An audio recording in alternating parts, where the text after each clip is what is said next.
জাহাঙ্গীর আলম যুক্ত হয়েছেন আমাদের সাথে। জাহাঙ্গীর, আমরা সাভারের নবীনগরের চিত্র দেখতে পাচ্ছিলাম। আপনি যে মহাসড়কে রয়েছেন সেখানকার এখনকার কি পরিস্থিতি দেখতে পাচ্ছেন এবং বাসের টিকিট পাওয়া নিয়ে বা ভাড়া নিয়ে কি যাত্রীদের কোনো অভিযোগ পেয়েছেন কিনা?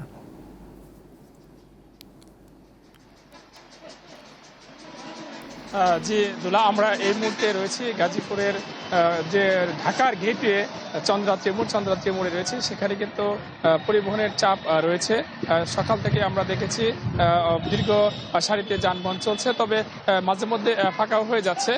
কিন্তু অন্যান্য বছরের চেয়ে এখন পর্যন্ত যানবাহনের তেমনটা যানজট নেই এবং আগামীকাল এবং তারপরে অর্থাৎ 25 এবং 26 তারিখ থেকে এই অঞ্চলের যে 4 সহস্রাধিক পোশাক কারখানা রয়েছে সেগুলো ছুটি হয়ে যাবে।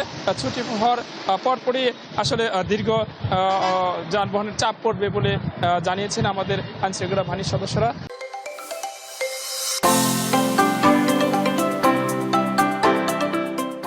তবে ভাড়া নিয়ে এখনো যাত্রীরা তেমন কোনো অভিযোগ করেনি, কেননা এখন পর্যন্ত যাত্রীদের তেমন কোনো চাপ দেখা যাচ্ছে না এবং আগে ভাগে কিছু লোক যাচ্ছে, তবে অনেকটা দীর্ঘ সারিতে যানবাহন চললেও যানজট নেই।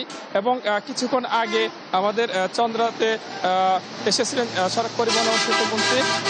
নাগরিকদের সড়ক দুর্ঘটনা প্রতিরোধী করণীয় বিষয়ক এক আলোচনা সভায় সেখানে মন্ত্রী বলেছেন যে যাত্রীদের এবং পরিবহন সংশ্লিষ্টরা যদি নিয়ন্ত্রণে থাকে, অর্থাৎ শৃঙ্খলা রেখে যানবাহন চলাচল করে, তাহলে এবছর ঈদে এই ঈদযাত্রা নির্বিঘ্ন করবে।